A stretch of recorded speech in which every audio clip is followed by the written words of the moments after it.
When you think of premium TVs, Sony is one of those brands that automatically comes to mind. And last year, Sony pretty much dominated our Digit 01 awards with the Bravia 8 Mark II winning the best OLED TV and the Bravia 5 taking the mini LED crown. So naturally, when Sony announced the new Bravia 7 Mark II for India, expectations were pretty high. This is Sony's latest premium LED TV, and the biggest talking point here is its brand new true RGB mini LED backlit. Instead of using conventional white mini LEDs, Sony has gone with dedicated red, green and blue mini LEDs to improve color accuracy and reduce color contamination. Along with that, you get the XR processor with AI image processing, PS5 gaming features, Dolby Vision, Google TV and everything you would expect from a premium Sony television. But here's the real question. At over 2 lakh rupees for the 55-inch model, is it actually worth paying Sony's premium, or are you simply paying extra for the brand? Well, let's find out. But before I jump into it, if you are new here, I'm Siddharth Malhotra and you are watching Digit, where we bring you detailed, no-nonsense gadget reviews and comparisons. Let's start with the biggest highlight of this TV, the true RGB mini LED technology. But before I tell you how it performs, it's important to understand what actually makes it different. See, a regular mini LED TV, whether it's from Samsung, TCL, Hisense or even Sony's previous models, typically uses a backlit made up of white or blue LEDs. That light then passes through color filters to create the red, green and blue colors you eventually see on the screen. Sony has taken a different approach here.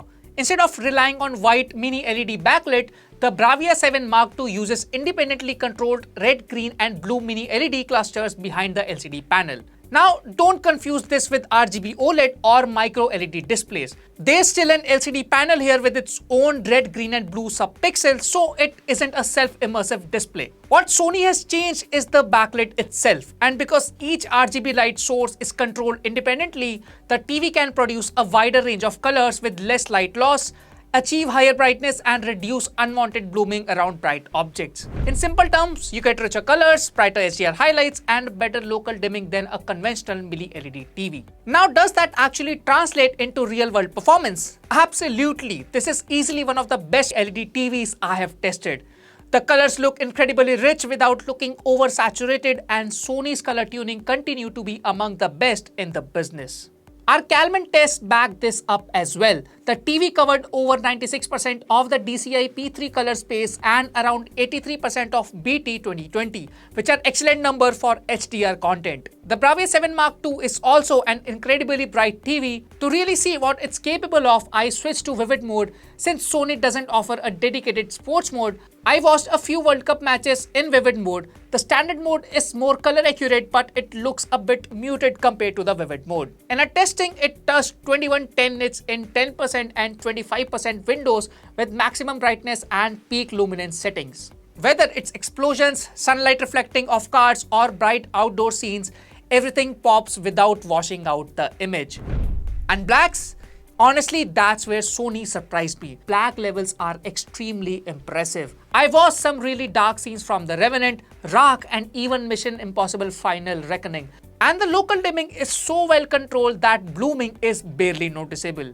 Sony's image processing really shines here. The TV is simply known where to brighten and where to stay dark. For movies, I mostly use the professional picture mode. It gives you much more natural colors compared to standard or vivid mode. There's also Sony's My Cinema preset, which automatically adjusts picture settings closer to what the filmmaker intended. Watching Top Gun Maverick, the cockpit scenes look absolutely fantastic. Skin tones, reflections on the canopy, motion during aerial combat, everything looked clean and cinematic. Viewing angles are also surprisingly good for a VA panel thanks to Sony's X-Wide Angle Pro technology.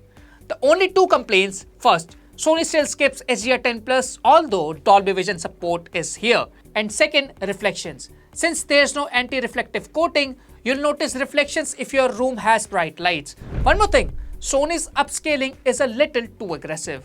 Older 720p or 1080p content sometimes ends up looking a bit waxy because the processor tries too hard to clean everything up.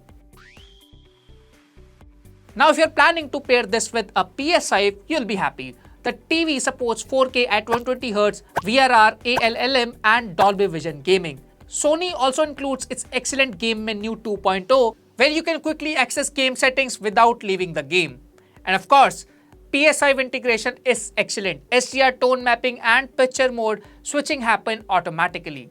That's it. There are only two HDMI 2.1 ports. One of them also handles EARC, so if you own multiple next-gen consoles or gaming PCs, you might find yourself running out of HDMI 2.1 ports pretty quickly. Moving on to the speakers, the Bravia 7 Mark II comes with a 40-watt 2.2 channel setup featuring acoustic multi-audio technology. Dialogue clarity is excellent, vocals remain clean even at higher volumes, Dolby Atmos and DTS support are also included. Now don't expect room-shaking bass, the low end is decent but not particularly deep. For casual watching, it's absolutely fine. But if you are spending over 2 lakh rupees on a TV, pairing it with a good soundbar would definitely complete the experience. Software is another area where Sony keeps things simple. The TV runs Google TV based on Android 14. Everything feels familiar. You get Google Assistant, Chromecast, AirPlay, HomeKit support, and Sony has also confirmed Gemini integration via a future update. Navigation is mostly smooth, although apps occasionally takes a second longer to load. Boot time could also have been faster. The remote deserves a mention too. It's lightweight, compact, and feels premium in hand. You also get dedicated buttons from Netflix, Prime Video, Sony Live, Crunchyroll, JioHotstar, and Sony Picture Core. The only thing missing, a backlit. Watching TV in a dark room means you'll occasionally struggle to find the right button. Design-wise, Sony has done a fantastic job. Bezels are extremely slim and the new transparent center stand gives the TV a very premium look. It looks excellent whether it's switched on or off. Connectivity includes 4 HDMI ports, 2 USB ports, Ethernet, optical audio out, and antenna connections. Again, only 2 HDMI ports are HDMI 2.1, while HDMI 3 also supports EARC, so just keep that limitation in mind. So, should you buy the Sony Bravia 7 Mark II? If picture quality is your absolute priority, then yes. Sony has once again proven why its image processing is still among the best in the TV industry. The colors are incredibly accurate, HDR performance is outstanding, black levels are surprisingly close to OLED territory, motion handling is excellent, and the overall viewing experience simply feels refined. But you are paying a premium. For this price, competition offers more HDMI 2.1 ports, HDR10 Plus support, anti-reflective coatings, and sometimes even more powerful speaker systems. It's the TV with probably the best picture tuning. If you are someone who values cinematic image quality over ticking spec sheet boxes, the Sony Bravia 7 Mark II is easily one of the finest mini LED TVs you can buy in India right now. And that's been our review. If you enjoyed this video, don't forget to like, subscribe, and hit the notification bell so you never miss our latest reviews. Thank you for watching. I'll catch you in the next one.